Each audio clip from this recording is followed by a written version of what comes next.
నేను వస్తే ఒక్క కోడిని వస్తే 8 ముక్కల కింద కట్ చేయించానండి. ఇంకా ఇలా లెగ్ పీసుల కింద అయితే నేను వస్తే చేయించాను. డీప్ ఫ్రిడ్జ్ లో పెడతాం వల్ల అలాగ వేస్తున్నది. ఇప్పుడు ఈ చికెన్ తోటి అయితే చికెన్ బిర్యానీ చేస్తా. నేను అయితే ఇలాంటి గిన్నెలో అయితే చికెన్ బిర్యానీ చాలా బాగా వస్తాయి, అందుకని ఇంట్లో చేస్తున్నా. బియ్యం అది కడిగేసుకుని వాటర్ అయితే పెట్టేసుకుందాం. ఇప్పుడు బియ్యం కడిగేసుకున్నాక కొలత ఏమో లేకుండా ఇందులోనే కొంచెం ఆయిల్ వేసుకోవాలి, కొంచెం సాల్ట్ అంటే సాల్ట్ ఆయిల్ వేసుకుంటే రైస్ అన్నది ఉప్పుగా కొంచెం పొడిగా వస్తుంది అన్నమాట. నేను కొంచెం జీలకర్ర వేస్తున్నాను, మామూలుదైనా సరే సాగు జీలకర్ర అయినా సరే. కొద్ది పుదీనా కూడా వేస్తున్నాను రైస్ లోనే. మళ్ళీ కొత్తిమీర నేను కట్ చేయలేదు, కొంచెం కట్ చేసి ఇలాగే వేసుకుంటే మనకి ఇప్పుడు మూత పెట్టేసి గ్యాస్ అంటే ఇవ్వకూడదు. మన అన్ని రెడీ చేసుకున్నా గ్యాస్ అంటే ఇవి ఇక్కడ చుట్లు హెయిర్ తీయలేదు, సరిగ్గా చూసుకుని తీసుకోవాలండి. ఇందులోనే 2 పచ్చిమిరపకాయలు వేస్తున్నాను. కన్నమయ్య అయితే చికెన్ అయితే 2-3 సార్లు కడిగేసుకుని వేసుకున్నాను. ఇప్పుడు అయితే నేను పెరుగన్నాలు వేస్తున్నాను దీంట్లో. ఇది ఉన్నట్టు పెరుగు ఎక్కువ వేసుకోవాలి. ఇది కూడా నిమ్మరసం అయితే 2 నిమ్మకాయల మాట రసం. ఇది బిర్యానీ మసాలా ఒక 3 చెంచాలు వేస్తాను. నేను మిరియాలు లవంగలు అయితే రైస్ వేస్తున్నాను అన్నమాట.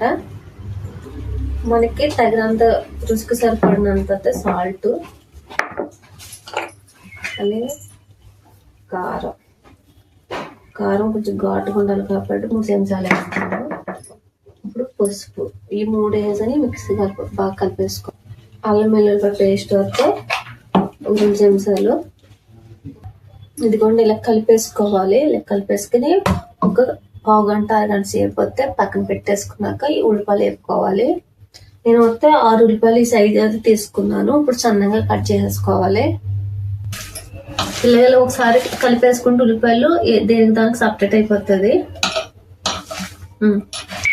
నేను వద్ద గ్యాస్ వెలిగించాను. ఇప్పుడు ఆయిల్ వేస్తాను. ఇప్పుడు వస్తే నేను దీంట్లో అయితే సరిపడగా ఆయిల్ వేస్తున్నాను.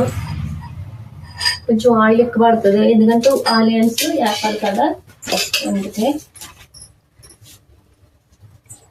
ఇప్పుడు మసాలాలు అన్ని వేపేసుకున్నాం అంటే బిర్యానీ మసాలాలు వేగిన తర్వాత ఉల్లిపాయలు కూడా దాంట్లో వేసేసుకుని వేపేసుకోవాలి. అవి బాగా వేగిన తర్వాతే ఇప్పుడు ఆనియన్ వేసేసుకోవాలి. నేను పచ్చిమిరపకాయలు కూడా ఉన్నాయి, అవి కూడా వేస్తాను లాస్ట్ని. లాస్ట్ అంటే ఉల్లిపాయలు వేసుకున్న తర్వాత చికెన్ వేసుకున్నప్పుడు వేయాలి. చికెన్లోనే పచ్చిమిరపకాయలు వేస్తున్నాను, 2 పచ్చిమిరపకాయలు. ఇందులోనే పుదీనా, కొత్తిమీర, ఉల్లిపాయలు లైట్ బ్రౌన్ వచ్చేసాయి కాబట్టి ఇవి కూడా ఇందులో తీసేసుకున్నాం. నేను కొన్ని తీసుకున్నాను. ఈ 3 మిక్సింగ్ చేయాలి. ఇప్పుడు తర్వాత ఇవ్వండి.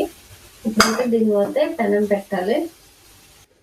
ఇప్పుడు వేపేసుకున్నాం కాబట్టి ఈ ఆయిల్ తోట దీనికి వేసేస్తున్నాను.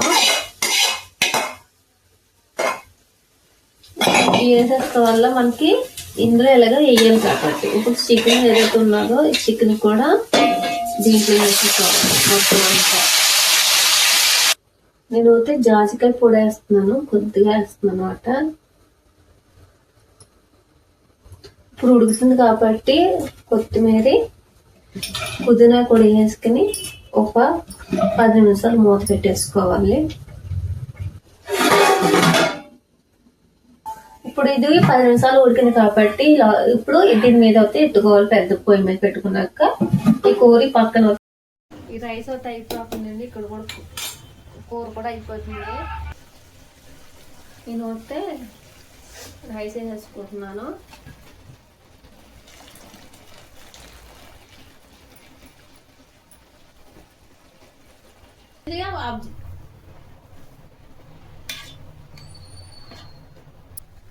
ఇప్పుడు ఉల్లిపాయలు, పుదీనా, అలాగే కొత్తిమీర ఇవన్నీ వేసుకుని మూత పెట్టేసుకోవాలి.